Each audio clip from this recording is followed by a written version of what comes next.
All right. Sorry, last minute camera got detached. So hopefully you can confirm that you can hear and see me now. I'm going to split the screen so you can see both my deck and myself. And please write in the chat when you can actually hear and see me. I'll start by saying welcome everyone. It's awesome to see people from so many countries and so many different favorite fruits. Usually we get more watermelons. I'm a little bit disappointed that more people didn't say watermelons.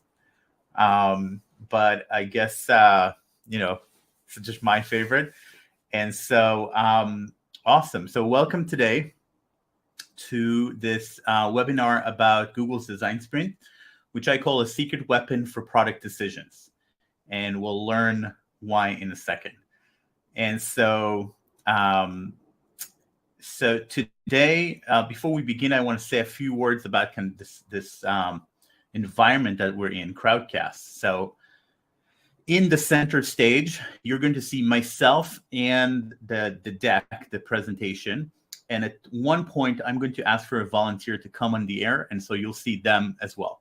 The rest of you, feel free to communicate and engage in the chat. We can't see or hear you. So if you need to scream at your kids or do the dishes while you're listening to this, you're welcome. We can't really, we can't see or hear you. But the chat is really the place to engage. And this is going to be an engaging, at least the second part of today is going to be more of a kind of a simulation of a sprint. And I am going to ask questions and expect you to participate in the chat. There's also an Ask a Question link below, if you look over there, where you can ask questions and also vote on other people's questions. And every once in a while, I'm going to stop, look at the top questions and answer the top questions.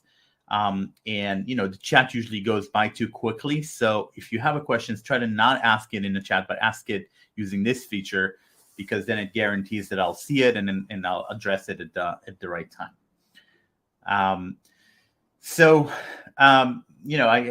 I should introduce myself. So my name is Eran Dror. I'm the founder and CEO of Remake Labs, which is a design agency that focuses on running design sprints. So that's really the only way we work with clients when they come to us for a product design. So I used to live in New York. I lived in New York for about a decade. These are some of the companies that I've been involved in, some startups. I also wrote this book.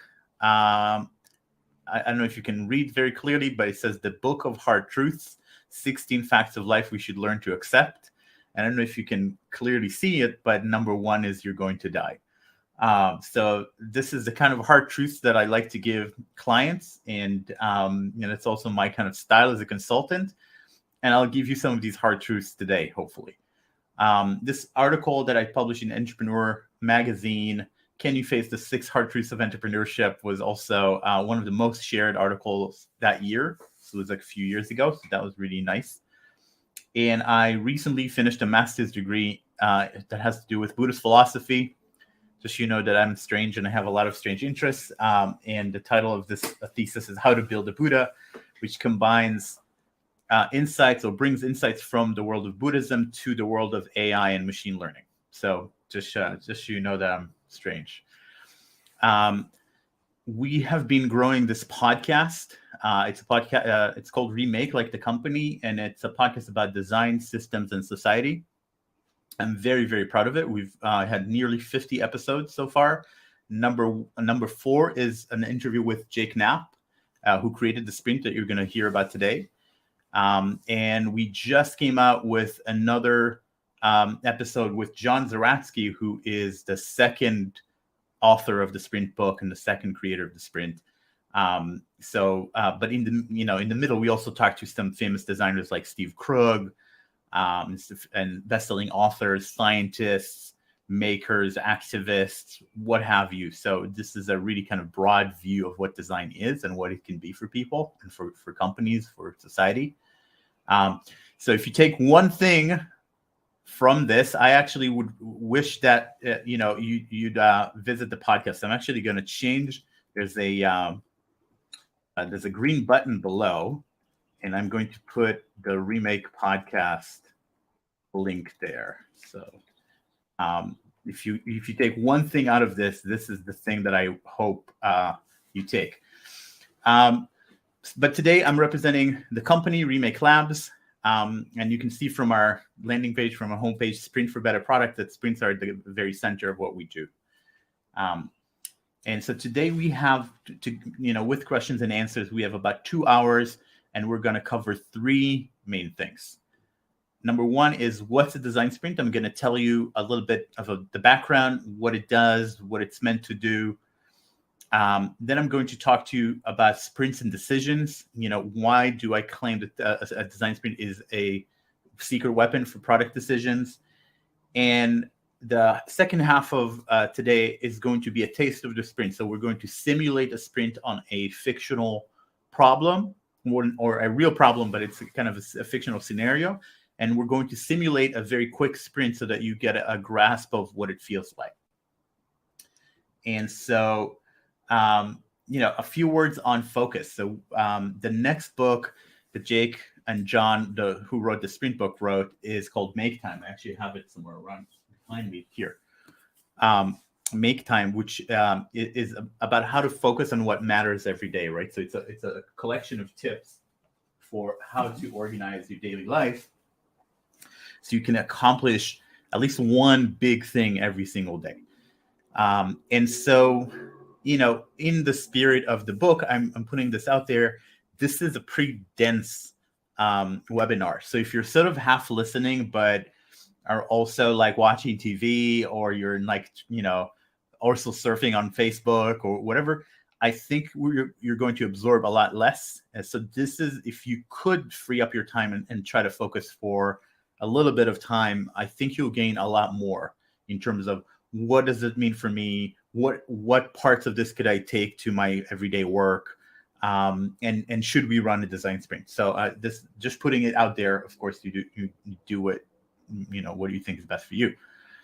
In terms of expectations, so the sprint book, which I have behind me, it's a pretty thick book, right? So it will take a while to read, and I think you really do have to read the book before you become a great facilitator.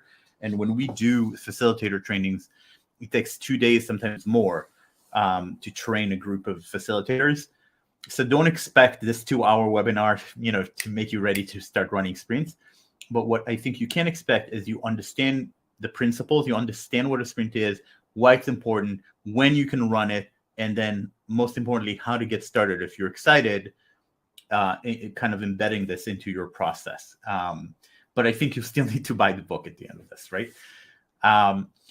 So let's start with this statement. Every business has dilemmas and trade-offs, and definitely every product, right? So what should be our next priority is a question we might ask. What's the best pricing model, right? Will users even want this? This is the perennial question whenever you're building something. Will users even want this thing that I'm building? Is this the right thing to build? But we know from research that humans are pretty bad at making good decisions in conditions of uncertainty and ambiguity. So this is the book Decisive by the Heath brothers, where they analyze decision making, and they come up with 4 villains of bad decision making, 4 villains that make us make bad decisions. And so the very first one is narrow framing. So narrow framing is our tendency to define things as very binary. So take it or leave it. Should we do A or B, right? Or, what are the pros and cons of this? So it's as if we can only process 2 options whenever we're considering something. And we know from the world of design, that's not at all how good design works, right? So we need to consider many hundreds of possibilities, if not thousands. We need to look at them and then think about maybe combining a couple or grouping, so it's understanding different approaches. And we can often challenge our assumptions and build something that's quite different from what everyone else is building, and that ends up being the right solution. So narrow framing, the problem is the way you phrase the question defines the solution space that you're even exploring, right? So you're kind of defining where you're shining the light, where you're going to look, and everything outside of that framing is completely invisible to you. And so narrow framing is the number one villain of really bad decision making in companies. Another is confirmation bias, right? So you might know, you might notice from yourself or from friends, but like confirmation bias is when you already think you know the right answer. And so you just go out and hunt for the information that supports what you already believe. And so you ignore what doesn't support what you believe, and you only look at what you believe. That makes me think about, in COVID, I spoke to a friend and she told me, oh, I believe X about COVID. And I started writing about it on Facebook, and then everyone started sending me this one expert that agrees with me. So I'm right. So is she right? Or did she find the one expert that thinks exactly the way she does, and she's ignoring the thousands of experts that don't agree with how she sees things? And she's not a doctor, right, or a scientist. And so confirmation bias is when we choose what sources to believe based on, or to listen to based on what we already believe. And everybody does that to some extent, but it's a real problem when it comes to investing millions of dollars and years of development in something like a new product. So another villain is short-term emotion. And so this is when we might gravitate towards a certain person or a certain project or a certain problem because of emotional reasons that belong to us. So maybe because we like a certain person, we're going to support their project, right? Or because of our loyalties, or because of just this problem is more interesting to me, right? But that's not really the right enlightened way of thinking about what should the company do for the next 5 years, right? And so that's another villain that is very, very hard to ignore and overcome. And then the final villain that they mention is overconfidence. And essentially, overconfidence is our tendency, and this is not for everybody, right? But the tendency of a lot of people to overestimate how much they know, how sure they are, and to discount the idea that they could be wrong, right? And so, again, there are some good things about being confident, and sometimes you need a certain amount of confidence to go out and actually do something and invest and take risks. But at the same time, overconfidence makes us blind and makes us ignore the places where we might not know, where we might be wrong, essentially, and we need to be able to course correct when that happens. And then I'm adding another to these four, which is a well-known phenomenon of groupthink, right? And so this is not necessarily a villain of individual bad decision making, but it's definitely a villain of group and company bad decision making. And groupthink is defined as the desire for harmony and conformity inside the group to override things that are actually more important. So, and that results in irrational and dysfunctional decision making. So essentially, it's when you censor yourself, you avoid raising controversial issues, you avoid thinking up alternative solutions, you avoid being creative, critical, independent, and you essentially suppress everything that's really great about us as a species, as a problem-solving species, because of your desire for harmony in the group. And because, and let's be honest, this is mostly happening with people who are employees versus owners, right? Because employees, what is the upside, right? So, harmony can really affect how I feel going to work every day. But, if we do the right thing and we build an amazing product, that's, the benefit mostly goes to the boss, right? Or to the company. And so this is a really, really dysfunctional thing in a team if you can't actually have healthy discussions and debates. And so this is what we've seen is when the quality of discussion is degraded with all of these tendencies, it really hurts the product. So we see humans that talk without listening. We see humans that make statements based on partial or zero information. We see dominant people and extroverted people take over the conversation and sometimes the very smart people who are more shy or more introverted, are silenced, are never heard from. And we make compromises in the design process. The joke that a camel is a horse designed by committee, right? And so we have this tendency, and then there's misunderstandings and a whole bunch of other things, like when you're with engineers in the room, sometimes they get sucked into the details of development before the real goal is even clear, like what should we build for users. They're already talking about the database and, oh, you can't do that, or you should do this. And so, and of course, some humans are selfish, and that's also a problem. So the problem with all of this in the product world is the quality of discussion dictates the quality of the solution. The bad conversation often leads to no conversation, or I would even say bad conversation is no conversation, because no actual transfer of knowledge and kind of shared brainstorming, shared thinking has occurred. And oftentimes, without having the right conversation, you will not have the right solution. It's just physically impossible. If the right information from multiple parties doesn't make it to the table and becomes part of a process, the solution is not physically possible. So this is a great part of why Jake Knapp created the sprint at Google.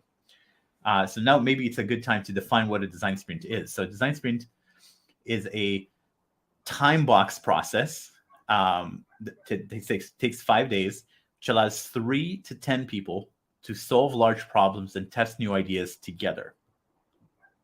And the core idea is you go from an idea through a series of discovery steps to a prototype, and then to a user testing session, and that's all of that in 5 days. And many of us have maybe the idea of the build, measure, learn from the lean startup, right? So you have an idea, you build it, you launch it, you start gathering data, and that gives you new ideas, and you kind of keep going from there. But the truth is, building takes a really long time, right? And even more than that, right? And so the core idea of the design sprint, and that's that developed at GV, and I'll tell you a little bit about the history later, is to go from idea to learning in a minimum amount of time by skipping building. And then you do that by faking it, right? By building a fake prototype that gives you a real sense that this is a real product, and that way you get authentic reactions. And I apologize, let me maybe close the window here because there's a dog outside barking, and that might make the sound better.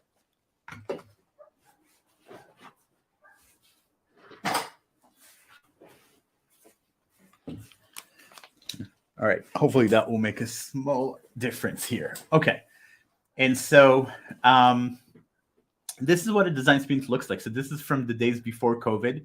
We're all in the same room together, and we're showing each other demos. We're writing on sticky notes, hanging them up on the wall. We're sketching out on the whiteboard. And obviously with COVID, we had to bring a lot of that stuff online. So this is our Miro template for design sprints. So we run them online on Miro, usually Miro and Zoom combined. And so a little bit about the history. So the design sprint started at Google with Jake Knapp. Jake at the time was a product designer at Gmail. And he was not only product designer at Gmail, he was also the first designer who got involved with a project called Google Hangout, which today is called Google Meet. And back then, it was kind of a skunkworks project. It wasn't getting support from management. It was a 20% time project. People really wanted to build this really cool meeting tool where you can send someone a link and they join and they're in a meeting in the browser right away. But there wasn't support. And so eventually Jake had enough and he cleared his schedule and he flew from San Francisco to Stockholm, where the technical team was working on this. And he cleared the week to be with them, and they cleared a week to be with him. And at the end of that really intense week, they actually had the alpha version of Google Meet already working. And from that point on, people inside of Google could use it because they posted it on the Google intranet. and people inside of Google started using it for their own meetings. And they loved it so much that it got support, and it kept being developed, and eventually got the support of the management and became a real product. And by the way, the first version of this, they went over, because they initially saw it as a business tool, as a business meeting tool, but it got kind of corralled into Google Plus, which was one of the biggest disasters in Google's design history. It's really interesting. And that's one of the things that Jake said is said, like, the way that large projects seem to start new products is chaos. There's no good process, whereas design actually has a lot of great tools to start a new product, with validation, with user testing and research, with sketching out ideas, and with a process of decision making that's way better than just like some guy, the CEO, likes getting a lot of money to build Google Plus, right?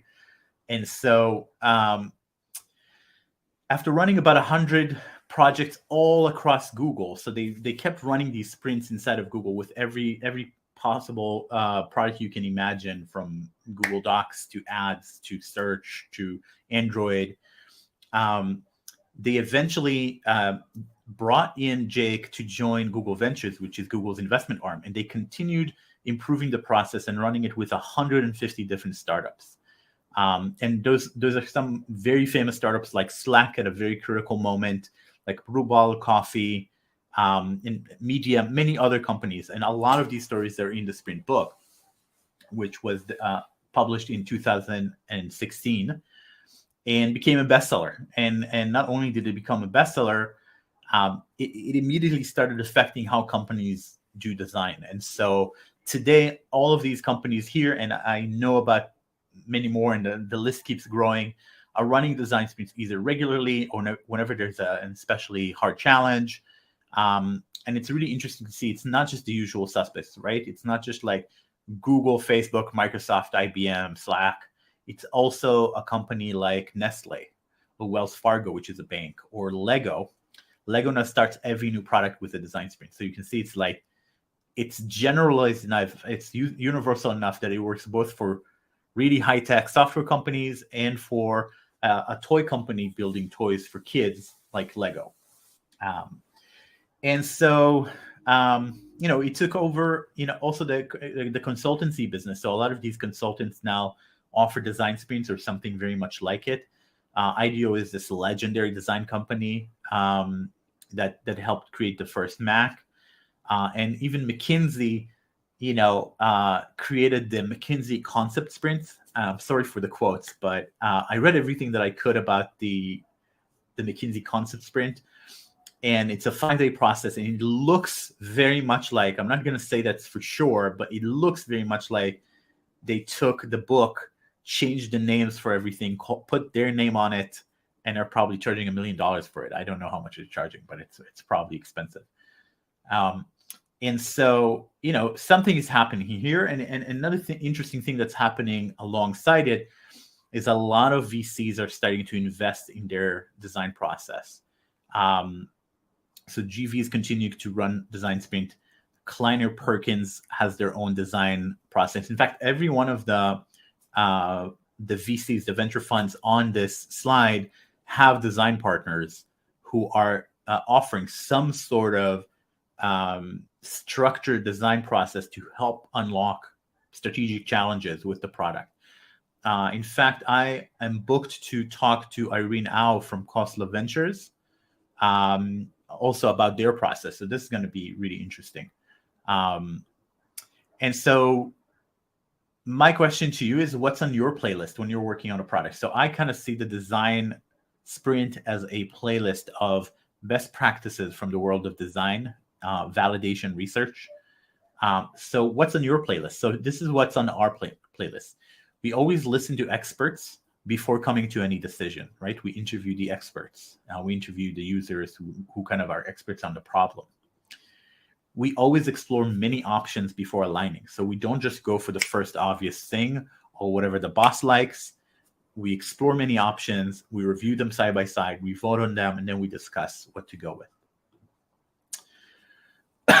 We learn from others who have struggled with similar problems. So that's another tip in the in the Heath Brothers book, which is look at other people who have struggled with similar problems. You can learn from it. Don't start from scratch every time, right? So embedded part of the sprint is we often look at dozens of other products from our industry, but also from completely different industries, but who struggle with similar problems in their respective industries.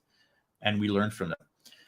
We seek out bad news instead of running from them. So everything is very empirical. It's always geared towards, can we validate this? What could sink this project? And then when we're listening, when we're doing the user test, what's the negative feedback? What didn't work? And then prototyping is really essential to reduce the cost of failure. Oftentimes, and this is actually something that I see almost every sprint, there is a vision that feels safe, and there is a vision that feels a little bit more risky, but the upside is much greater. So you can be not very ambitious, or you can be really ambitious, but potentially, that could be a huge business, right? And so what sprints do is allow us to do the risky things. It allows us to say, okay, let's add the more risky vision here and see if it works. And if it doesn't, we can always fall back on the less risky, the less ambitious vision. And oftentimes you find that the more risky, supposedly more risky, more ambitious vision is the one that gets people excited. And what you thought was safer was actually going to be a total failure because it doesn't speak to people, because it doesn't have the same story. And so we reduce the cost of failure by just building a prototype instead of spending months and years developing something. And so I'm going to kind of look at the design sprint now day by day very quickly. And then I'm going to pause for questions. So if you have a question, please write it in ask a question below. Write it now so that, in a couple of moments, I'll pause and try to answer them. So quick design sprint review. So we have 5 days. Each day has its own purpose, its own goal. And altogether that they make the design sprint. So on Monday, our goal is to define the problem, choose a clear goal for the sprint through the discovery process. So we start the day by interviewing multiple experts, both internal and external. And these experts could be they could be users. And then we select the top challenges, we define the validation questions, and we map the challenges. So this is from a sprint we ran a few years ago in the US. And then Tuesday is a day of generating as many divergent ideas as possible. So we start by looking at demos, lightning demos, short 3-minute demos of products that are relevant, that have solved similar problems. And then we do the second half of the day is about sketching ideas. So this is from a sprint we ran a couple years ago in London.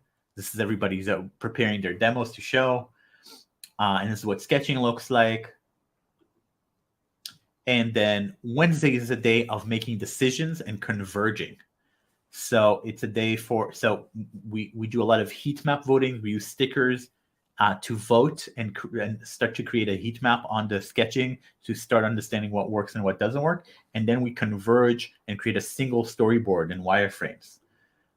So this is what it looks like when everybody's kind of reviewing and voting. And the storyboard with the wireframes emerges. I love it when it's in a room where you have a whole wall, which is a whiteboard. But today we also do this remotely in Miro, and you can do shared wireframing. And then Thursday is a single day, morning till evening, to prototype and make the prototype as realistic and interactive as possible. And you want to get the right data there, and the right feel and the right media. And so I don't know if you can see how smooth this is, but this is a prototype built in InVision, which is one of the most popular software prototyping tools. And you can see that, when you open it on a phone, it's almost impossible to distinguish from the actual product. And even if it's like a more businessy, data-centric product with like graphs and dashboard, as long as we get the data to feel real, it really gives them an authentic sense of what it would feel like to use the product. And so we get really authentic feedback in return. And so that's really the key point here. because on Friday we're going to bring 5 to 10 users, place the prototype in their hands, and we're going to interview them, and we're going to let them drive and take all the insights that we can from this. And today this can be done remotely, so I can send a link to a prototype and they open it on their phone, and it kind of feels like an app. So this is the sprint playlist, and I like to say it's also an emotional journey. So one of the powers of the sprint, which is it's a kind of a very it's a time box process. One of the powers of it is it kind of forces you to deal with the tough emotions that are part of every creative endeavor. So the first day you have to listen to a lot of opinions that you may not totally agree with, right? So you have to make space for multiple perspectives. On Tuesday, you have to kind of learn to live with the discomfort of uncertainty as you sketch out a new idea, and you may be afraid that your idea will suck, or they won't be the best, or just sketching, just standing in front of the blank page and sketching something is really hard for some people. Wednesday is a day of decisions, so you're afraid to disappointing someone, or you're afraid to kind of making decisions that are hard to come back from. But because we're on a timeline, we keep, the timer keeps counting down, we make these decisions, and that's what allows us in 5 days to actually create a pretty damn good prototype and get really authentic reactions from people. And then, sometimes it works. I would say usually it's 70% works, 30% needs adjustment. But you learn a ton, and really the massive amount of learning happens on Friday when you put something in front of people and you see what they get and what they don't get. And so, the full sprint is a little bit more complex than what I've shown. I kind of abstracted it a little bit. There's about 20 plus exercises throughout the sprint. But now you know what it is. And some key features are short dedicated time that you can actually put on the calendar. That's the amazing thing. And you know that you have a prototype by, April 15th. It's time boxed, which keeps confidence going, builds a tight schedule, so it makes it very energetic, forces us to make tough decisions, and creates focus. So I've had people, this is a recent sprint that we ran, and we did it remotely, and they said, can we really stay focused remotely? Like, I feel like attention is going to waver. Did not waver for a second. You know why? Because I'm giving you 10 minutes and the timer is ticking, right? So there's exactly enough time to do what you need to do, and that creates all the focus you need. And so, and it's a really unique experience to be in a week that's like timed like that. It's actually kind of feels like a vacation in a strange way, because there's no distractions. You're always working on a certain thing. And so, and it requires a discovery mindset. So you come in, and you have to be open to other people's opinions. You have to listen to experts. You have to look at ideas from multiple individuals. So that's really, really powerful for people. And it includes all of the essential steps of product design, including research, which people love to skip because they always think they know best, including inspiration, looking at other people. Again, something that a lot of people ignore and avoid. And then validation, making sure that this is actually the right thing to build before you invest a lot of money building it. And so I think I'm gonna. These are some other principles, but I think we can maybe try to answer some questions before we dive into a sprint. So any questions from anyone? I'm not seeing, and there's quite a lot of people online now, so I'm a little bit surprised that there are no questions. So how about I'll give you like a minute to write questions in the chat before we continue. I know I've been talking really fast, so maybe it's too overwhelming to actually think.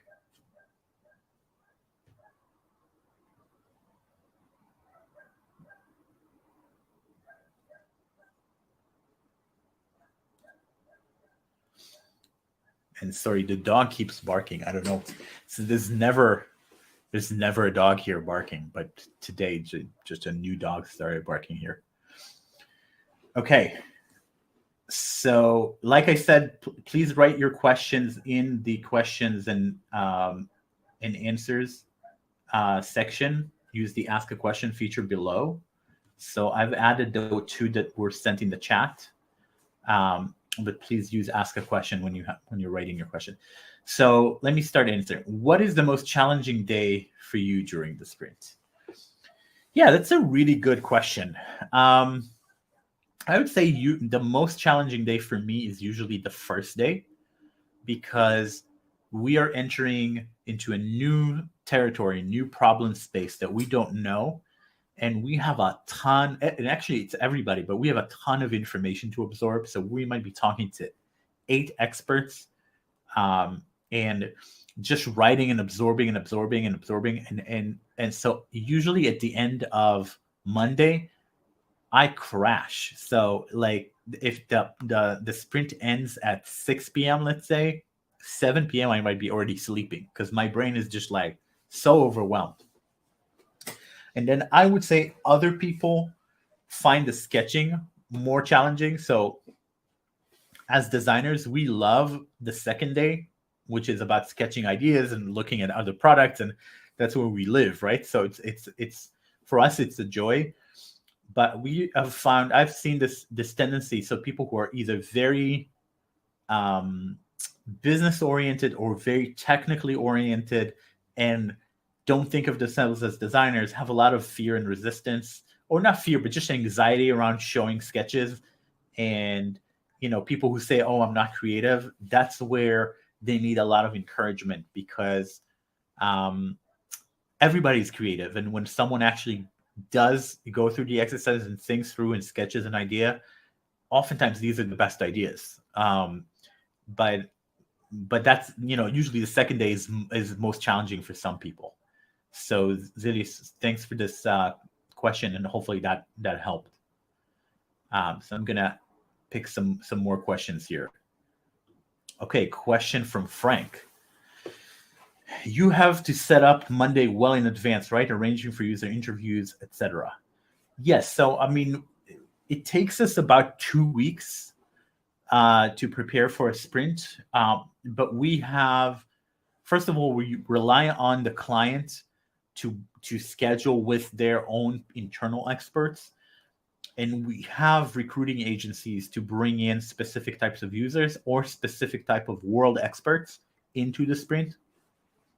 So generally speaking, a minimum prep time for a sprint is 2 weeks, in which you define who exactly you want to have there, and then you work on the schedule, make sure that they can all come in and give you that half hour on the first day. And so, yes, that's actually the biggest part of working of planning the sprint in advance. We often also start booking user tests for the final day in advance, but sometimes we don't know until we finish Monday which constituency exactly we're targeting, because that's where a lot of the discovery happens with the experts. So sometimes we only start recruiting on Monday. But yeah, it's a good question, Frank. Thanks for asking that. Okay, so let me see. So unfortunately, this doesn't resort the questions for me, so I have to scroll down to see which one got the highest ranking. Okay, so question from Joe. What if you run out of ideas? Well, the great thing, so I'm not sure, Joe, exactly what you mean about what if, but the great thing about the sprint is no one person is responsible for coming up with all of the ideas, right? There's a group of people, and it's enough that each person has 1 or 2 ideas that are interesting, and that's always the case. Everyone has at least 1 or 2 ideas. Then you already get a ton of ideas, right? Because we're often 7 or more people in a room. And then another thing is, like, the sprint really puts you in different hats for thinking about ideas in a really constructive way. So maybe we're asking, okay, what products should I show? What products have solved similar problems?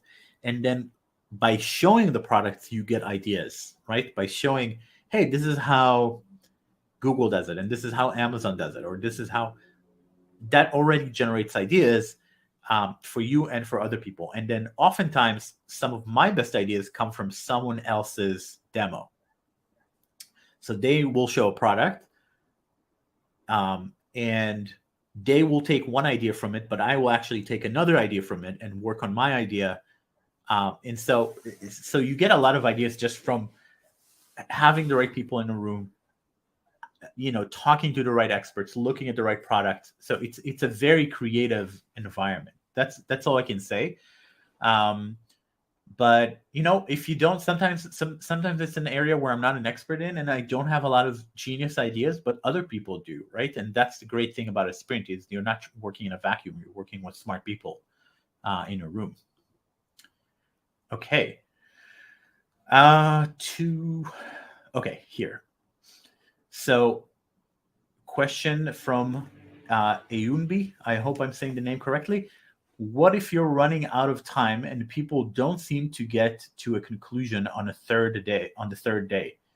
Do you have any method ideas to solve that? Okay, so that's not a possibility. So there's a timer and there's a process for making that decision. And the process, which I will explain a little later as we do a simulation, involves a decider. So there's a person who is the decider in the sprint, and that's their role, is to lock in the final decision. So once everybody expressed their opinion and voted, the decider has to lock in the decision. And in fact, we have it in our agreement that unless the decider does their role, and actually unless their team follows the process and do their role, we can't promise anything in terms of design or prototype or anything. So they have to do their part. And I don't even start a sprint unless they name a specific person who agrees to be the decider for the sprint. So that's how we address that, and we'll see that a little bit in the next part of the talk today, next part of the webinar.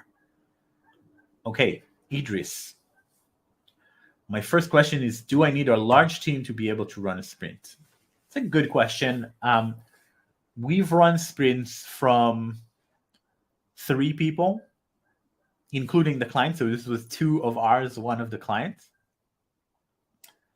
to 14, 15 people.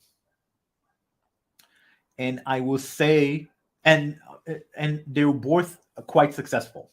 I would say 14, 15 is too much. It gets unruly and it's hard to manage. 3 is too little unless you do what we did, which is you bring a lot of external experts on the first day to round up our perspectives, and you bring a lot of real users on the final day to test. And if you do those 2 things, then I think even if you're just 3 people in the room, you can do quite great work and not be blindsided and not kind of only consider your opinion. So Idris, that would be my recommendation. But my favorite is at least 5 people in the room throughout. So at least 5 people to actually go through the entire process. Okay. Question from Martina.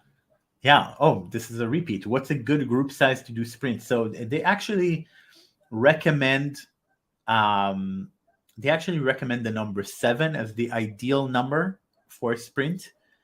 Yeah, I tend to agree that that's sort of the ideal. I would say try not to go lower than 5. Try not to go higher than 10. 7 is probably a good medium, but 6 or 8 are also quite similar from my experience. So that would be my recommendation.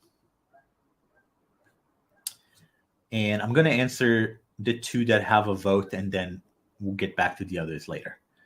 Okay. What skill level is needed to prototype in a single day? What if you don't have an InVision expert?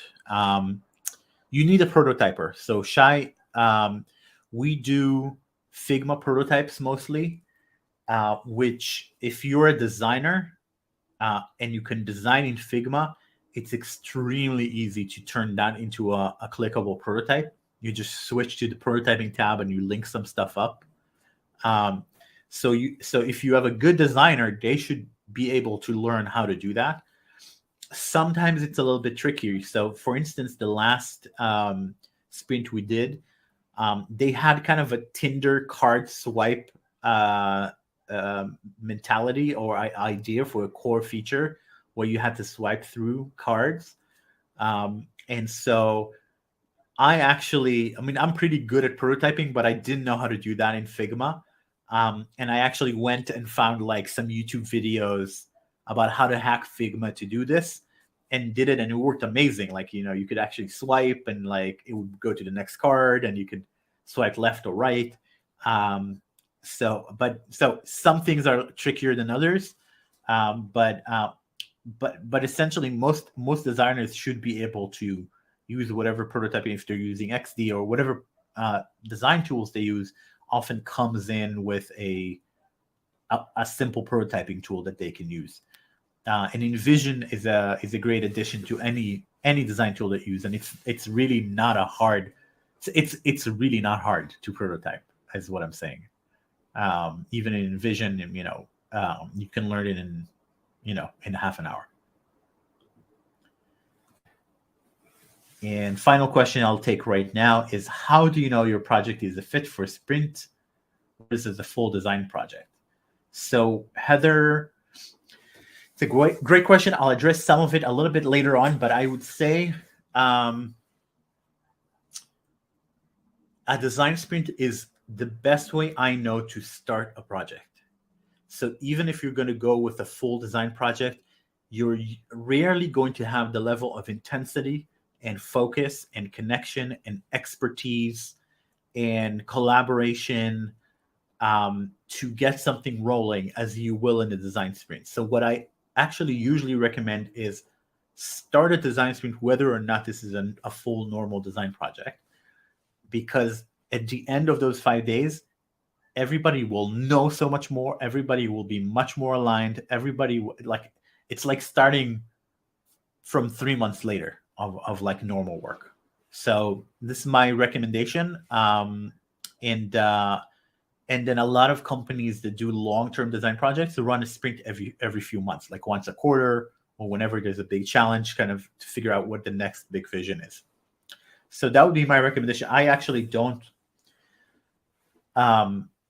think there's, I guess could be maybe a hardware project that's really, really hard to prototype, or some other, if for some reason your specific product is super, super hard to prototype and you can't think of any great way to prototype it, that's when I would challenge, that's where I would maybe not run a design sprint, because a design sprint is all about getting to that great prototype and putting it in front of people and learning from that. So Heather, hopefully that makes sense. Oh yeah, I see that it does. Cool, awesome. So let me keep going. So now we're ready to run a sprint simulation. So today, with the rest of our time, we're going to choose a sprint team. We're going to identify the challenges that we want to solve. We're going to pick a sprint goal. We're going to get inspired by other products, and then if we have time, we're going to sketch out some ideas. And so how we're going to do this? By faking it. This is a simulation, so will be some corners cut, but I hope to give you a sense of this. So before we actually start the sprint, we need to kind of understand when is the best time to run a sprint. So it's a quarterly board meeting, and now we have to decide about on a challenge to sprint on. So a couple of questions: is this a design challenge or a technical challenge?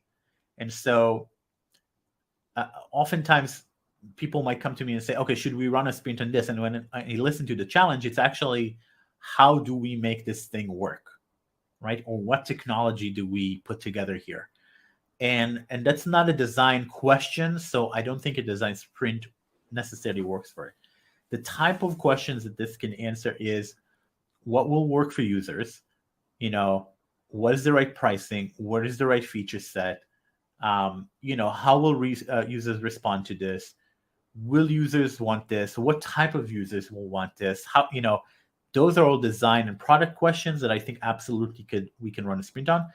And even if it's not traditionally thought of as a design process, but it's a strategic question that involves how users will respond, or how a certain type of maybe even internal user will respond to something, then you can run a design sprint.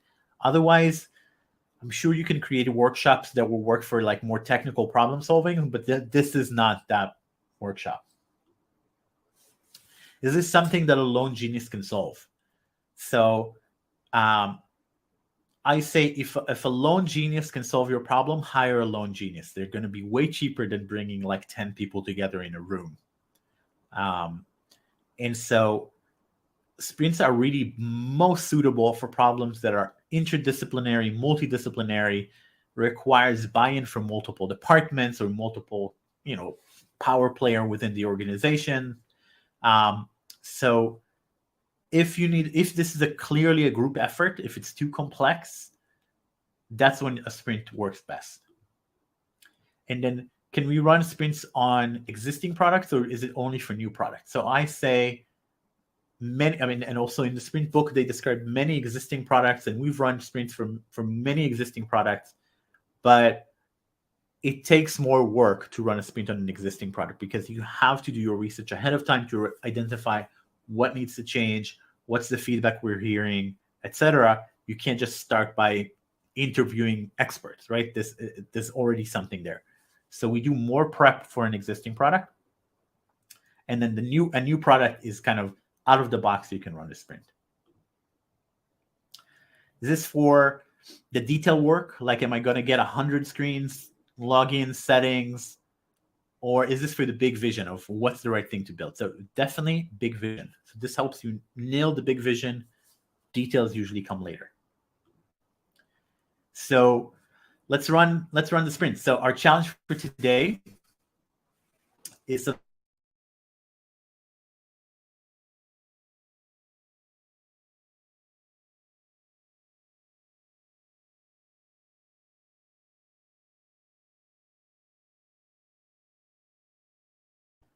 write down that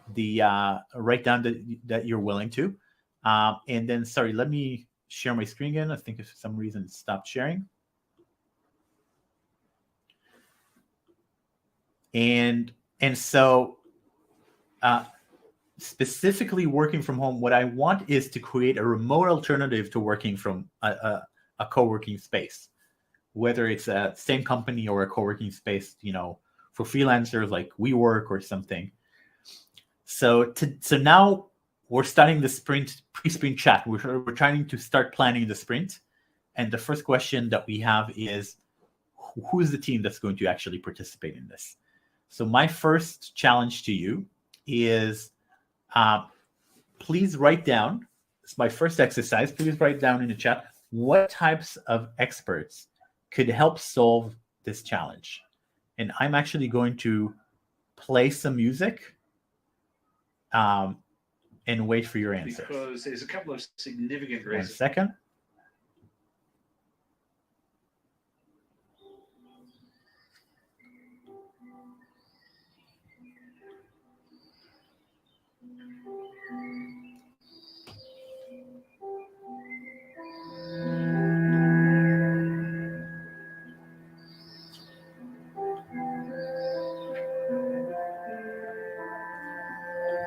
Okay, I'll say one more time. What type of experts should we bring into the sprint to solve this problem of working remotely? Or we want a remote alternative for working together. So okay, I see that some people had audio problems. Okay, so let me see if I can get back to it. We're building a remote alternative to a co-working space or working together in an office. Okay, this is the product that we're building. And so now I'm asking you, who should we bring? Who should we bring on to be part of our sprint team?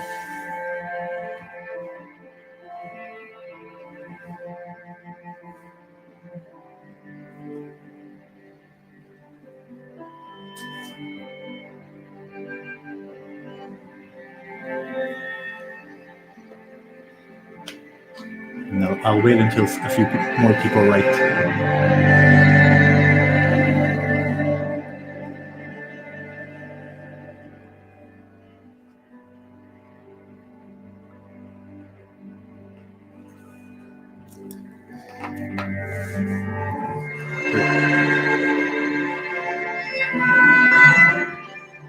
Okay, some really great ones. So let's read what you wrote. So employee engagement people, that could be really interesting, right? Because we're trying to understand what keeps people engaged, how they're feeling. Architects is interesting, and maybe interior designers as well. Legal, Marek, I'm not sure why legal, but maybe you can enlighten me. Project managers definitely can understand the needs of collaboration and working together, right? Impacted workers, for sure. Product owners, for sure. Designers, these are the type of engineers, these are the type of people that we always kind of want to include. And yeah, a lot of these are great. Legacy remote workers, new remote workers, a psychologist, this is a really good one. Interior designer, yep. So these are all amazing. And so I would like to kind of explain a couple of important roles here. So we always have a decider who's going to lock in final decisions for every exercise. We always have experts who are people who bring in their knowledge about a problem. And then we have the facilitator who's, in our sprints, it's usually me who kind of guides us through this process. Of course, the decider could also be an expert. So very often I interview the decider, who's the CEO, about the problem alongside other experts, because they definitely know their vision and, what made them choose this problem in the first place. And so we take this team, which is this very team, and it could be many of these amazing ideas that we got before. We put them in a room. It kind of looks like this crappy illustrations of a sprint room that I made, or this really nice room that we booked in New York a few years ago. And now we're ready to go. And so Monday is about defining the problem and choosing a sprint goal. And so we start by interviewing these experts in a circle. And so I would like to ask once again, because nobody volunteered in the chat, so I would like to ask once again, if you're willing to come on to be interviewed, I think it'll be much, much better for everyone. The experience is just going to be much more interesting, and they're going to experience what it means to do an expert interview and then base a design sprint on it. So if you're willing to volunteer, please write it in the chat. And so this is from a sprint we did at Oxford at the Future of Humanity Institute at Oxford University. And a key principle here is it's not just interviewing multiple experts, it's also listening to these experts together. Because what that does in group listening is amazingly powerful. What that does is it starts rounding everyone's view of the problem. So everybody's views of the problem becomes much more three-dimensional, much more complex. You kind of leave your simplistic thinking behind very naturally just by listening. And so at the end of this group listening exercise, it's really incredible how many people, how people are much better aligned on the nature of the problem. So I will ask one more time if we can have a volunteer to come on and be interviewed about their experience with remote work. Usually we find someone. I think the rest of the webinar it will be a lot less fun if we can't simulate this part. So any volunteer, I'll wait for a minute.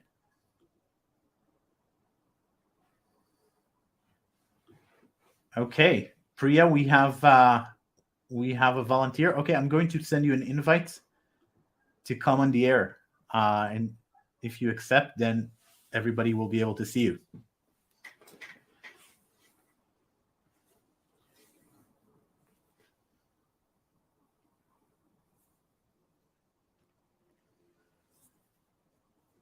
And so what we're going to do. Hey, Priya.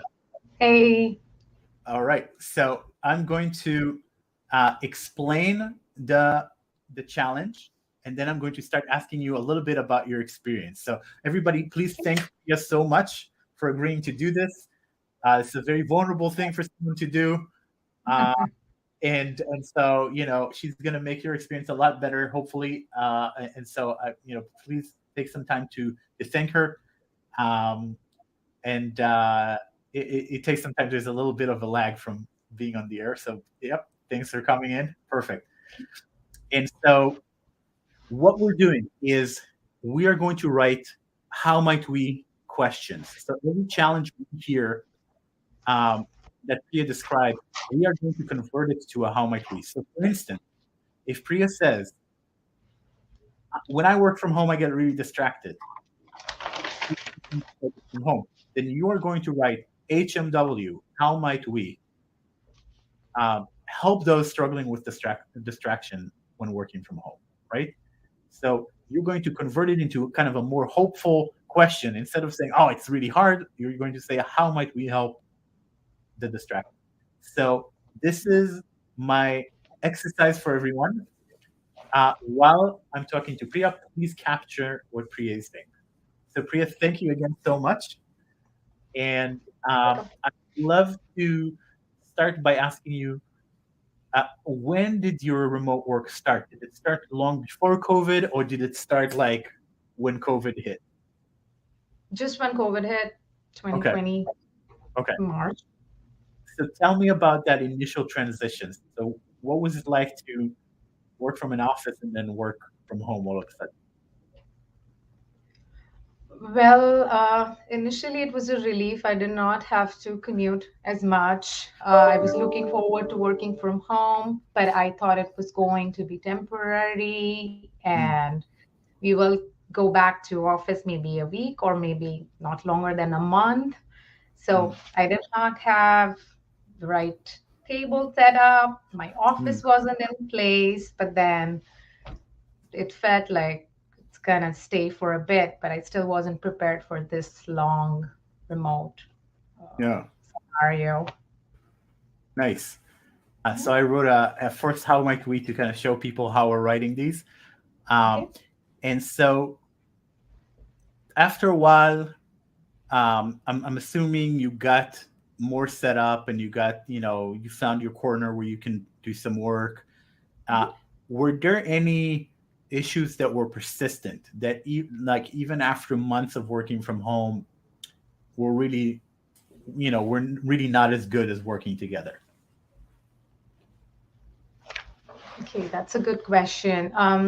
So initially I felt the urge to meet my colleagues on things that we used to whiteboard, collaborate on. And then we were trying to figure out the right tools that we could use when remote. So initially we were trying to do whiteboarding online. But then we used to be used to taking pictures, saving them for later reference. So we kind of slowly got into that flow. We figured out better tools to be able to do that. But it still felt like in-person brainstorming was a lot more productive than remote brainstorming. Maybe because it was the way we were used to doing things that took us a bit. So that took us a couple of weeks to just get the hang of. And then once we figured out the right tools and once we also realized that it is here to stay, then we kind of found our ways around it. Does that make sense? Cool. Yeah. So everyone, I so far only Michael wrote an HMW. We're going to just continue the conversation until we see a few notes from other people. I want everybody to experience what it's like to listen and write down what they hear. Wonderful. So I'm curious. Was there any? Did you feel any social issues, like relationships becoming more complicated with coworkers? Anything that's just about the quality of the communication? I would say the communication got a lot better Huh. In the sense that I was quite a lot connected. I did not have as many meetings as before. That went on too long sometimes because we started having this practice that we will cut the meeting right on time.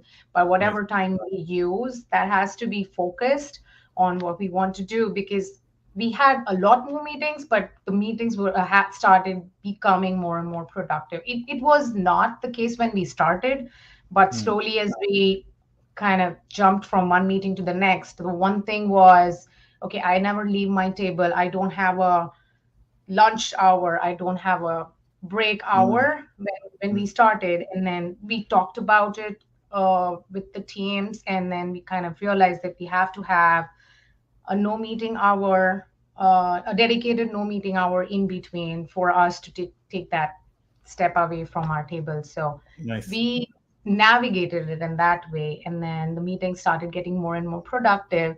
Um, Asynchronous chats are still like I find them really nice because I used to do that while in office as well. Like I have somebody like two desks away. I still used to be chatting with them. The difference was I wasn't seeing them, but I was doing it now Hmm. remotely. So, but yeah, Is that it? urge to set up a meeting or just run up to somebody's desk and just Yeah. talk about it, that went away. And then I rather like put it in the chat, wait for them to respond, take their own time to respond.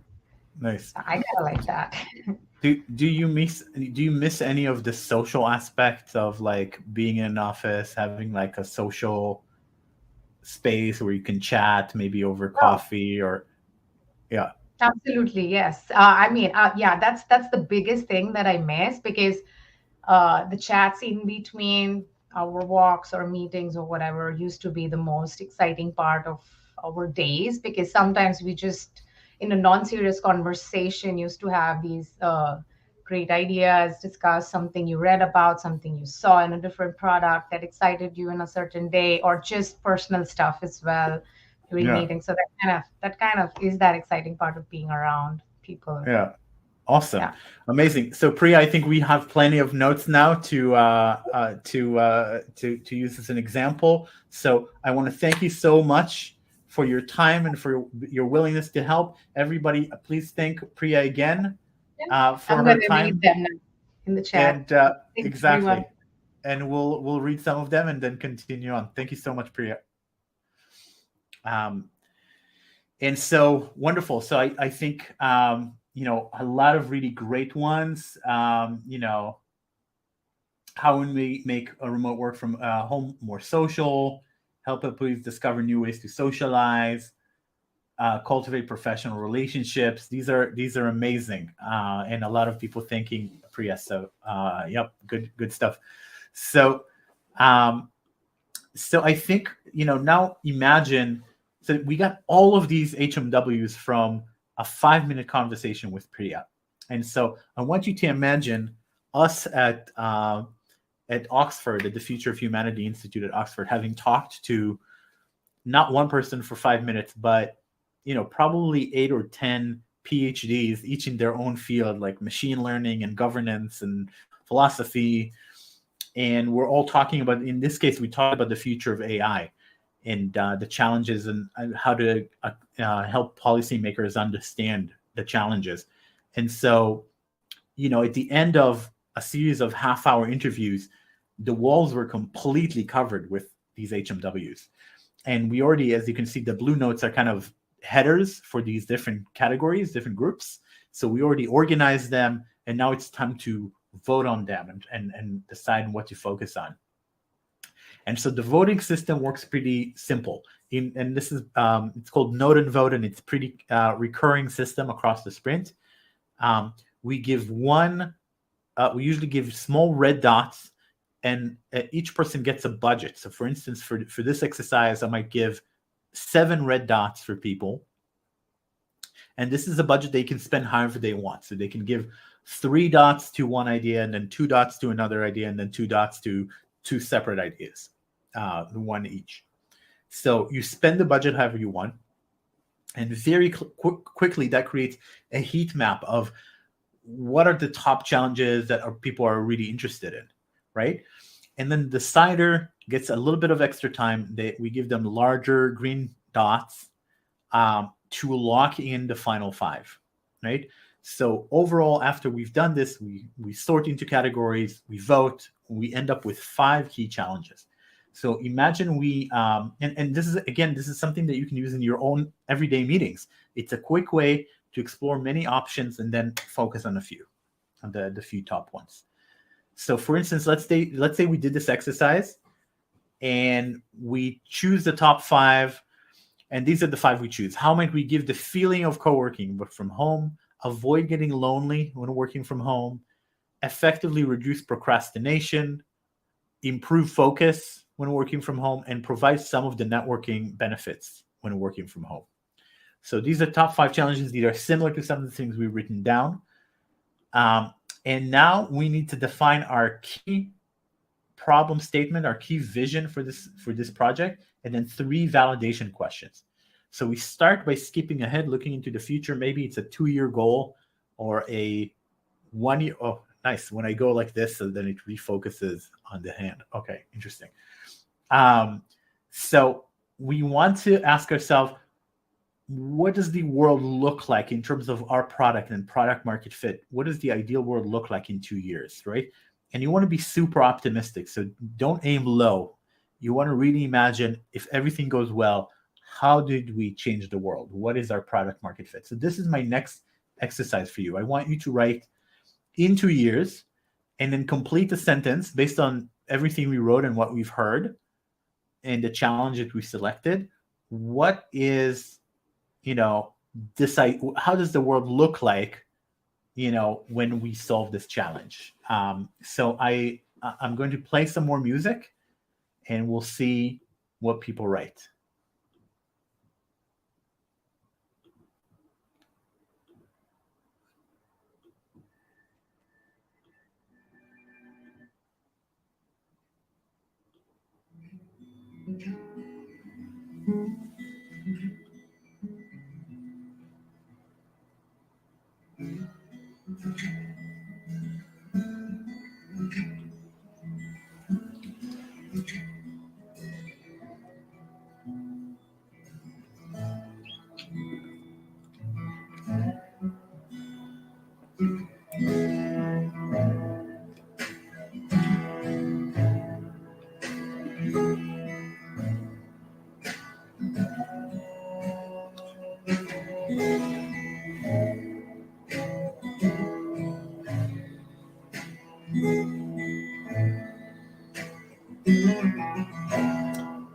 Saren, good question. I do play music in the sprints. Yeah.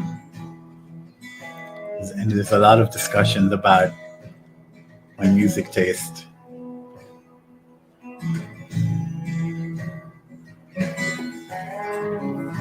All right. A lot of great ones. Give it 1 more minute.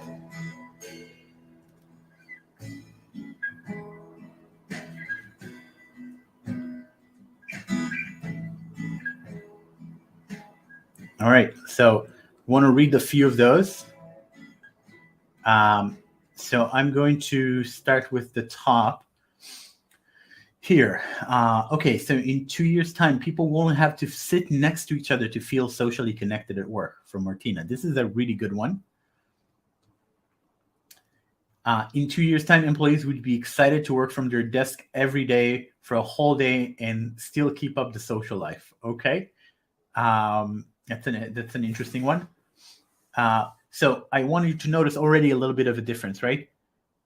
One is about feeling socially connected, and one is about being excited to work from their desk, right? People, here's from Navita, people will be more excited to work remotely than in the office. So that brings in another take, right? Where actually working from home is more exciting, and we've addressed all of the problems. So actually nobody wants to work from the office. Everybody wants to work remotely. That's a pretty high bar, right? And then another vision was here about the blended workspace, which is interesting. And let me see.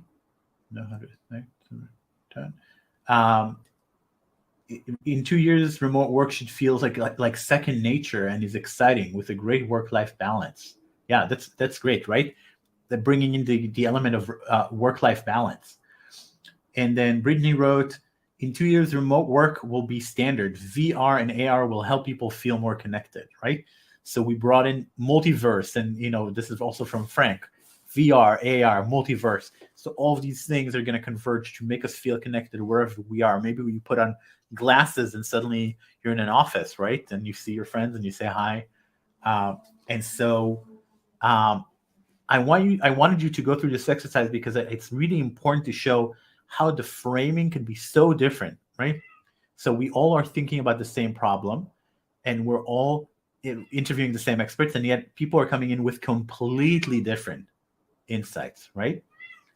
And so I think this is really interesting. And so now we need to move on and think about. So let's say that we went in through this exercise and we go through the process of voting, and now we're saying in 2 years' time will be the best online alternative to co-working spaces for people working on their own, right?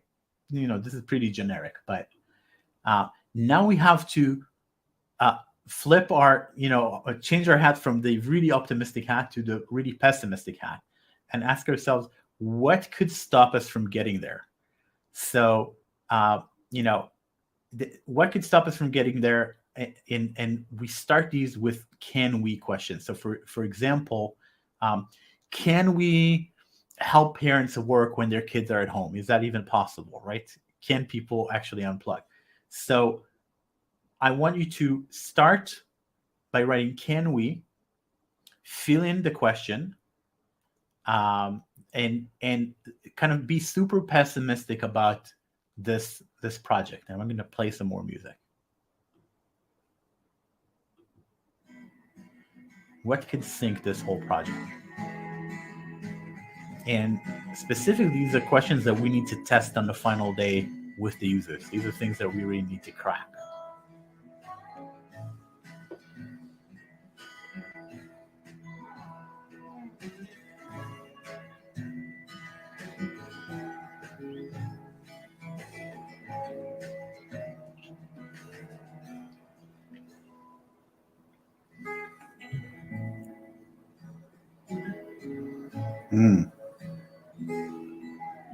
Great question from Sheila or Shyla. I'm not sure how you pronounce it, but can we prevent blurring of work life and personal life leading to burnout, right? Can we still keep that separation? I think that's a really good question. And can we avoid being controlled by technology and feel isolated?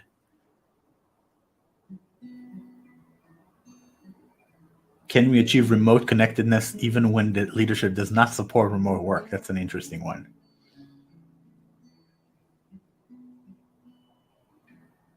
Can we really get everyone comfortable with VR? Great question from Idris, right? Maybe some people will never be comfortable. Can we make human connections without ever meeting in person? That's a tough one, right? Question from Priya. Can we really focus on tasks that need our full attention when working from home, right? Like, don't we need that like separation, focus? So these are all really great questions.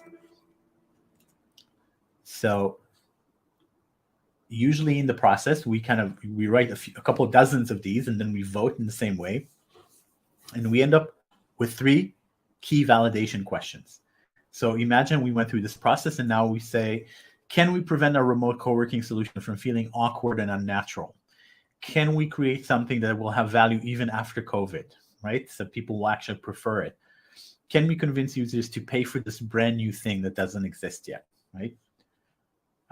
Assuming we're not going for just another Slack competitor or something like that. And so now we are going to start mapping these challenges. So we think like a designer when we think about what would it look like for the user to actually open this thing and join and discover us and join. And so we kind of draw this map, and then we take these challenges, these HMW challenges that we wrote down, and the top ones that we voted, and we try to place them on this map. And so you'll notice that in the examples that I'm giving here, a lot of these challenges are in the working space. So what does it mean to work in a space and have some sort of limited social interaction with others while still working? What does this space look like, right? So it sounds like that's the main challenge. And so by the end of Monday, we take a red marker and the decider selects a part of the map to focus on, a moment that contains the biggest challenges. And so any designer in the crowd now is maybe sighing a sigh of relief, because instead of designing 50 or 100 screens, we know actually there's a few key screens that we need to design that will really solve the key challenges and define the nature of this workspace that we're creating, right? And so that's the end of Monday. Welcome. So this was the toughest day in the webinar. It's also the toughest day in the sprint, in my view. And so Tuesday is about creating as many divergent ideas as possible. And so we start by showing lightning demos, which are short demos of products that solve similar issues. And so I would like to give you the next exercise, which is think of the problem we chose and the challenges and can we question, and write down the name of companies that solved similar challenges, similar problems, maybe in different industries, maybe in our industry, and then how did they do it? So write the name and what is the thing that you're drawing our attention to, right? And so I'll play some music and I'll wait for some of your ideas.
So waiting for your product ideas in the chat.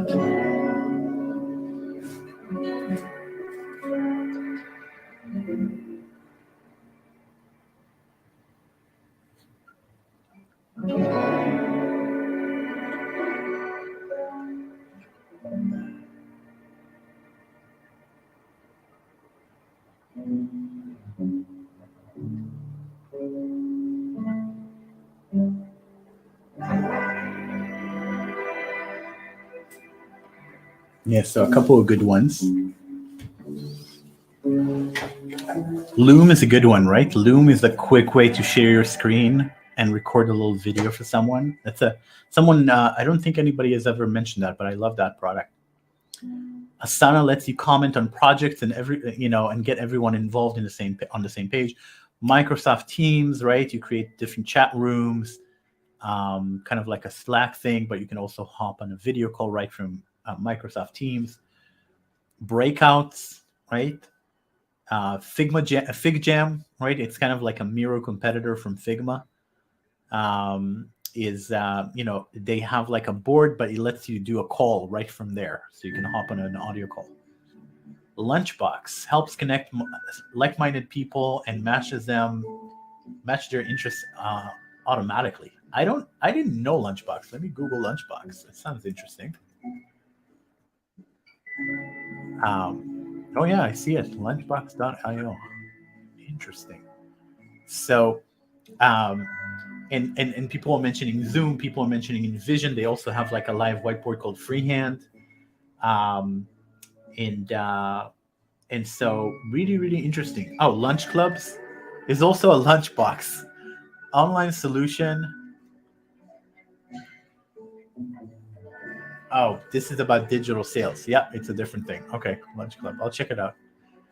And then Zoom, Miro, Discord. Discord is great, actually. So Discord, if you don't know, It's kind of like a Slack tool, but it was developed for gamers. And one of the really cool things is you can create audio rooms and you can create video rooms, and then you can move freely between them. So it's much more kind of self-driven, and that's a really great space for collaboration. So I think these are some really good examples. And so oftentimes what we end up with, if we're using a Miro board, it's like dozens and dozens of projects. It's usually 20 to 30 products at least. And so for each one, we record what's the big idea, like the name, what's the big idea, what additional things we liked about it, is there anything we didn't like about it, and we kind of collect them. And there's a whole wall sometimes of just these products at the end of this process. And this is another thing to take out of the sprint as well, is how did others solve this? Just quick demos can be so valuable. And then we go into a 4-step, so this is the rest of Tuesday, going to a 4-step sketch process where we take from just writing down everything we've heard that's interesting to starting to develop ideas around it through kind of lateral thinking, and what does this make me think of and how can I develop it? Then we do quick sketches, quick 8 sketches. It's called Crazy 8. And then finally, each of us creates a single proposed solution in 3 steps or 3 screens. And those are the ones that we actually show to others. And this is another principle of, like, we're all problem solvers. So if we let each person work on their own idea and nurture it and so show something concrete, we're going to get so many more great ideas than if we just have the designer go off and do their thing, right? And so this is the part of sketching. So usually, I mean, we're kind of beginning to run out of time, but if you want to sketch something on a piece of paper and then take a photo with your mobile phone, you can then open this link, which is bit.ly/PowerSketch. And what this will do is it will open a Dropbox file request. And you can literally select a photo from your phone and upload, and I will get a notification in my Dropbox that we have these sketches.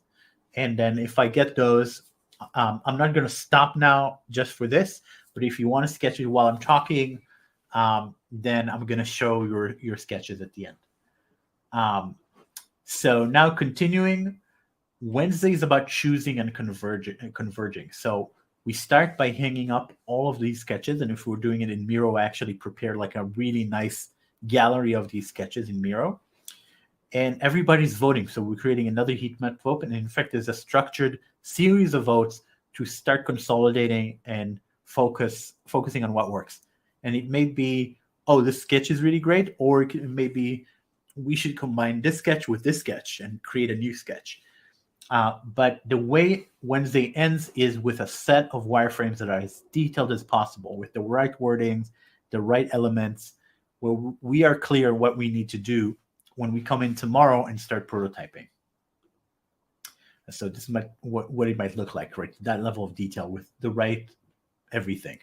And we also do this on Miro often. Miro has some nice prototyping tool, nice wireframing tools.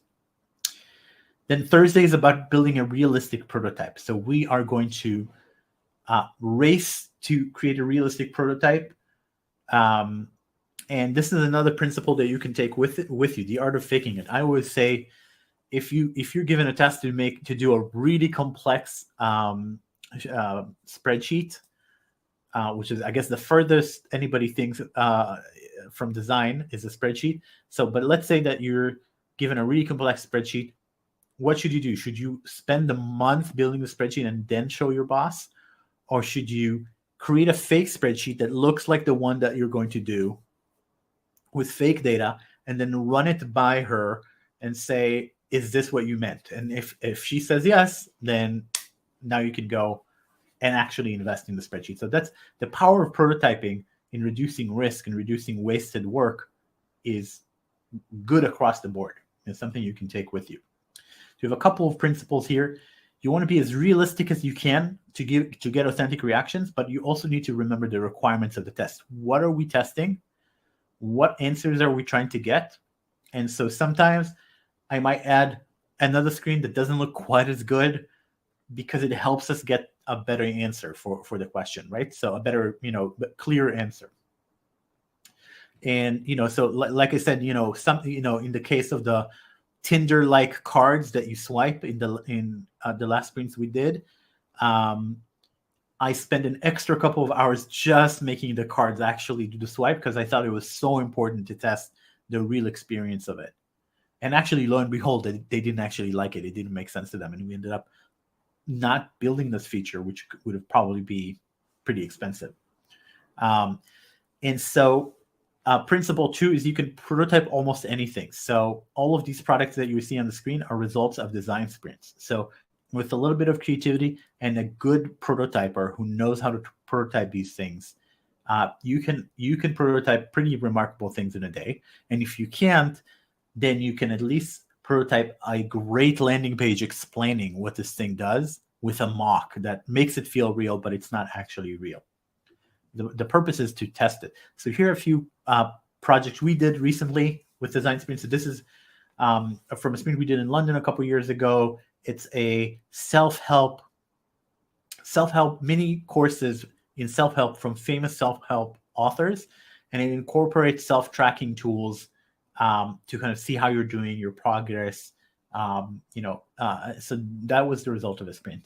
And this is from a sprint we ran in California a couple years ago. It's an event management platform with a lot of financials, a complex analytics dashboard, multiple reports, mobile and web views. So this is the result of a design sprint we ran a few years ago. This is from a sprint we ran in New York. This is an app that helps landlords and renters work together. So it offers insurance, it offers maintenance support, and you can actually pay your rent through it. So it's a kind of this like nice relationship app. And this is the result of the sprint that I showed you a couple of photos from the Oxford Future of Humanity Institute in collaboration with the Center for the Study of Existential Risk at Cambridge.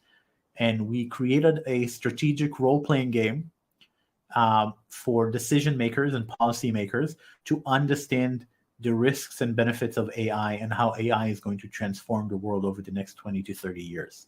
And so you can see this is not actually software, right? It was a cardboard box. It has maps. It has a manual. It has like a technology tree. It has game cards.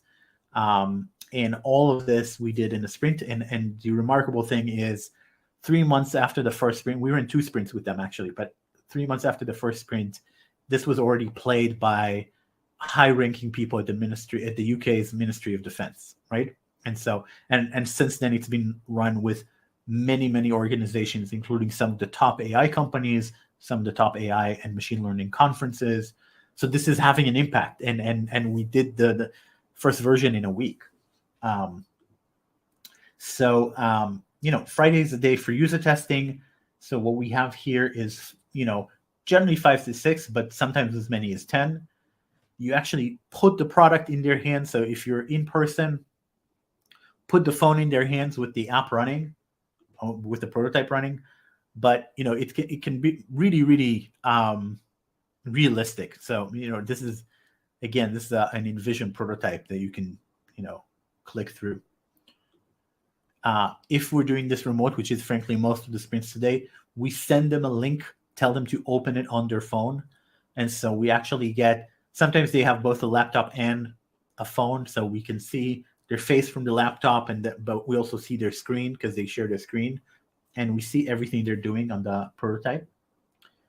In the case of this game, we had a couple of game sessions, play tests with different groups. One was a group of engineers, and one was a group of political science majors from Oxford, just to see how these different groups with different levels of expertise reacted. And of course, it was very empirical. We collect everything. So if you can see this board, every column is a different person. Every row is a different part of the prototype. And we color code it. So you have negative, positive, and we also have neutral colors these days, like yellow for neutral. And finally, we take the three validation questions we selected in the beginning, and we, for each person, have to answer, were we able to crack it or not for them? So did they feel it was awkward and unnatural, or was it natural, right? And so we create this color coding again, where you can see immediately where things didn't work, and through the interview also figure out what exactly and why it didn't work. So I'm going to pause before I'll give you some tips on how to get started. I'm going to thank you for sticking it out. Hopefully this was interesting. And let me answer some questions. So, okay, Joris is asking, having experienced yourself, how creative do you get with the method and structure of the sprint? If you're asking, so I can see two different questions here. So if you're asking how free we are in changing the structure, we generally don't mess with it too much. There's a couple of exercises that we added to the sprint on a regular basis because it simplifies the process. Actually, I think they're both embraced by the creators of the sprint. So one of them is a user flow exercise that we do before the wireframing on the third day. That's been published by a different design agency. It makes a lot of sense, and a lot of people started embracing it, and then eventually Jake and John actually said, yes, this is a good idea. We are actually going to start doing that too. So it's kind of like an open source project. There's lots of commits, but not all of these commits are accepted by the community. And so we've done a couple of changes. Sometimes, so there's one exercise that I have created. Actually, there's two exercises that I have created that are not required every time, but that are in my back pocket when I feel like it's needed for a particular sprint. One is related to a very complex dashboard. So if we have a very complex dashboard, I add an additional exercise for people to kind of very quickly lay out how they think the dashboard should be laid out. And then another exercise I have is when there is kind of a spectrum of possibility that you can fall into that would dictate many different decisions. I sometimes add it to the first day to align better. So for instance, we can be a really low cost player in the space, or we can be a really high cost player in the space. And that has all sorts of implications. So we better decide on the first day before we kind of go into prototyping. So, so those are a couple of changes, but in general, it's a really solid foundation. They've run over 200 sprints. They've continuously improved it.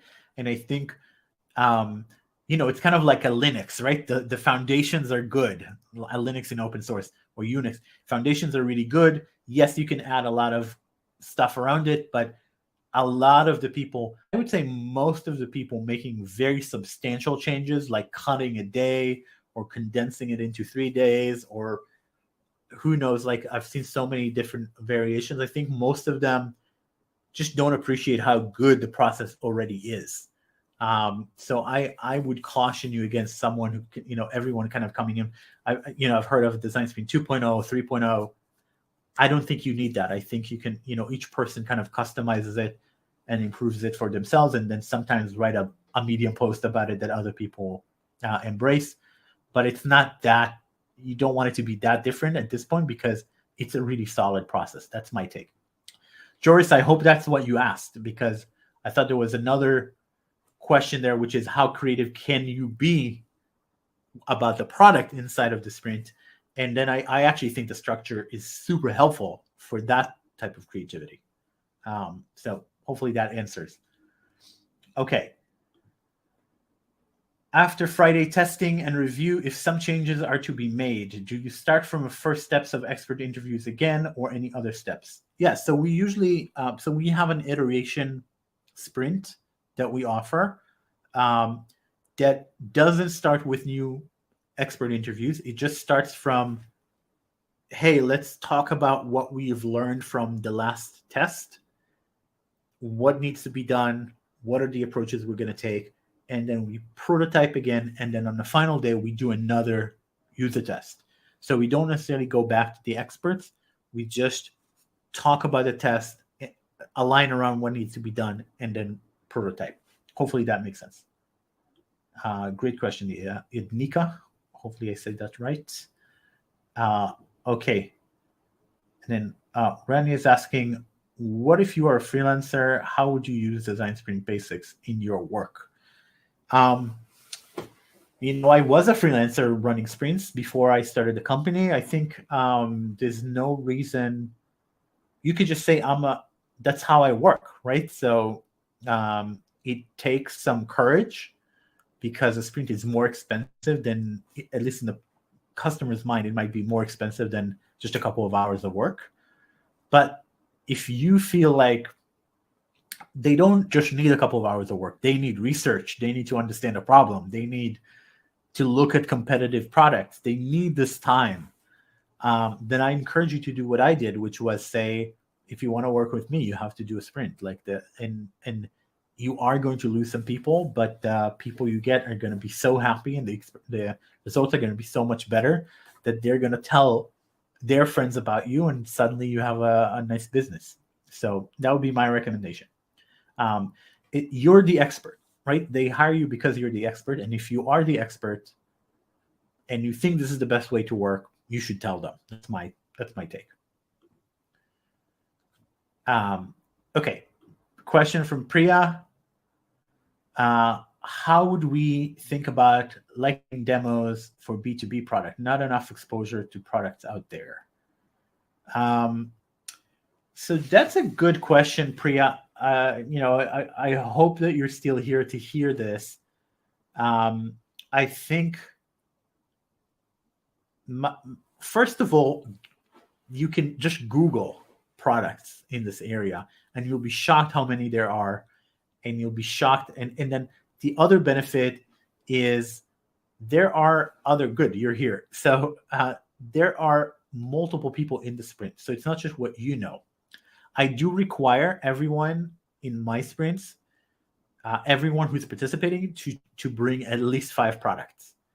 Why 5? Because almost everybody can find 1 or 2 off the top of their head, and 5 makes people think and go do deeper work. And then I usually bring like 10 or 15 products. But that's because I've been doing this for a long time, right?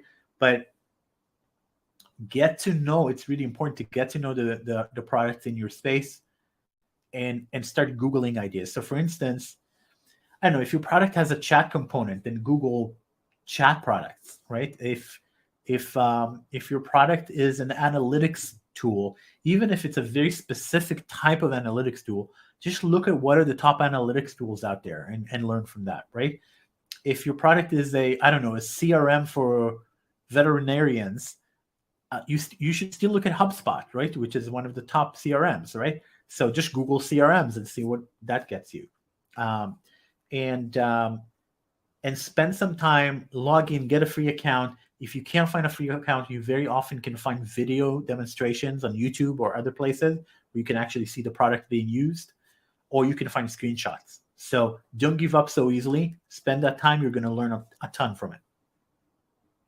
And again, you're not alone. There's other people in the sprint. Okay. Hopefully, Priya, that was helpful. And then what does one need to prep or think about for online sprints? So I think that the most important thing to realize is you can't have the same length. The days can't have the same length. So you have to start thinking about what parts can we do offline? How often should we take a break? How can we make this more efficiently? Sometimes we do some interviews ahead of time. So when we come to the sprint, we have, we can't do more than 6 or 7 interviews on the first day because that starts to blow up, right? And so if we need more than that, we do them before the sprint. Oftentimes I let people do the sketching part on their own time. So we don't have to all be in Zoom to sketch, right? So finding these ways to keep it shorter to have more breaks, to give people more homework. And then you definitely need a good tool with the right template for it. So Miro or Mural or FigJam or whatever or Freehand, whatever you do, prepare it ahead of time so you can just drop in and start facilitating. That would be my recommendation. I mean, if there's any more specific question, I'm happy to kind of think with you. And final question, and then we're gonna continue with the last few slides. So how do you decide the length of the sprint? What if it's a complex project? Do you break it down into parts and conduct separate sprints? Yes. So the sprint is always 5 days. If the project, which sometimes can happen, right, in a very big complex project, if it's so big, then we need to decide, okay, so this is the admin part, or this is the, this is the marketing section, or this is the, so we need to define it. You're out of the sprint, you're going to get 10, maybe 20 screens. That's kind of the sense. So if you have a product that's 500 screens, you have to do lots of sprints. But usually you can create kind of the core essence of a new product with one sprint, and then you can find another kind of complementary product. And so I do limit it to one constituency. I almost never do a sprint that has two types of users, like buyers and sellers. No, let's do the seller experience in this sprint and then the buyer experience in another sprint. Sometimes we do like one constituency and then one screen that is both, right? Like, no, let's say, what does the store look like? Okay, so we can do that as part of the seller sprint, but it's actually also a buyer screen. But try to focus on one constituency, one big challenge. And that would be my recommendation. But I don't like say, okay, this is a 14-day sprint. No, there'll be 2 sprints side by side. Okay, so to create an MVP for a startup, having only 2 founders, how to bring right people to sprint and apply this model to build, validate, and test. And this is from Vanit. So Vanit, this is a good question. First of all, if you have 2 founders, and then we have, if you hired us, we bring 2 designers and 1 UX researcher. So you already have 2 with you in the sprint and 1 helping us prepare for the sprint. We also have recruiting companies that we use. So we can get you the right type of users. We can get you the right type of experts. They usually cost extra to find someone who's like a really top expert in their field.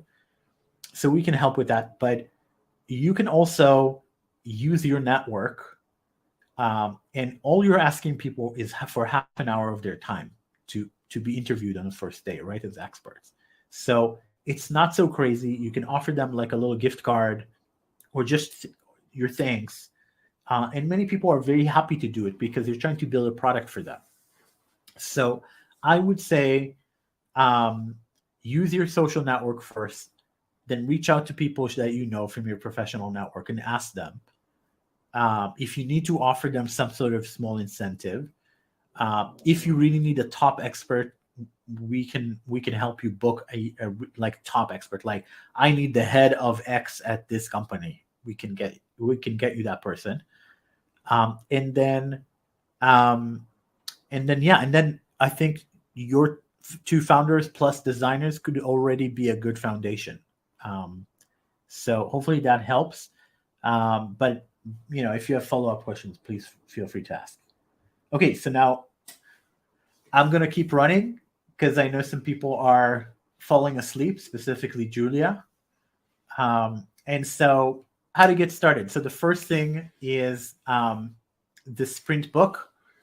So I think, I like to show this. This is a, pretty awesome book. It's full of illustrations, stories from real famous startups and products.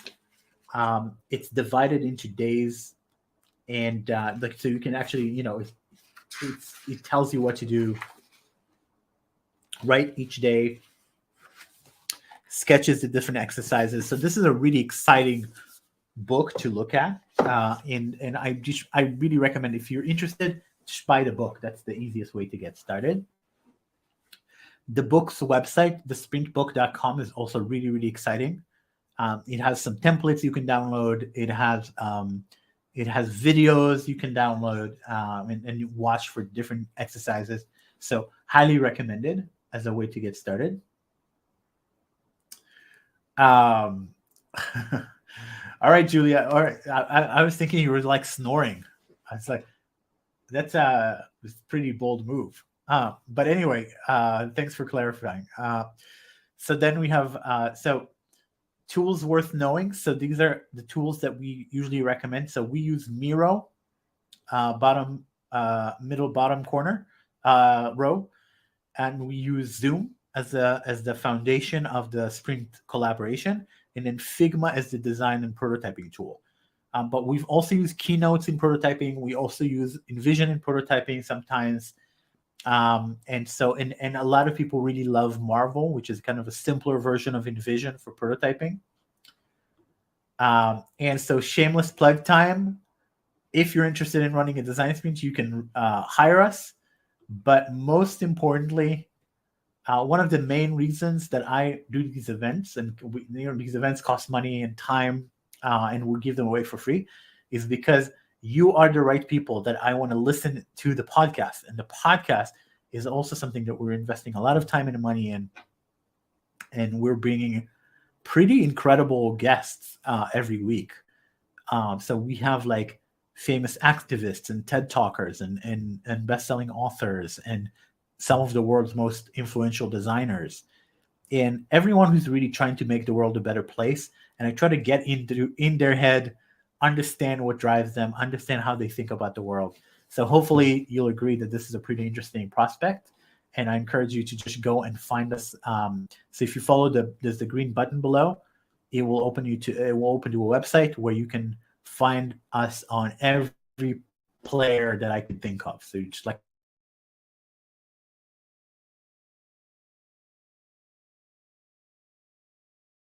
also I'll run facilitation boot camps for companies that are interested. These are a couple of Medium posts that people really seem to like. 9 reasons why we start projects with a design sprint. And then this is for investors, de-risking early stage investment with GV's design sprints. And I'll stay for a moment more. Thanks, Priya. I appreciate it. One more listener. And then,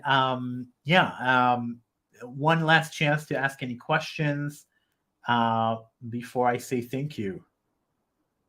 All right. Thank you very much. Martin, okay. Thanks, everyone.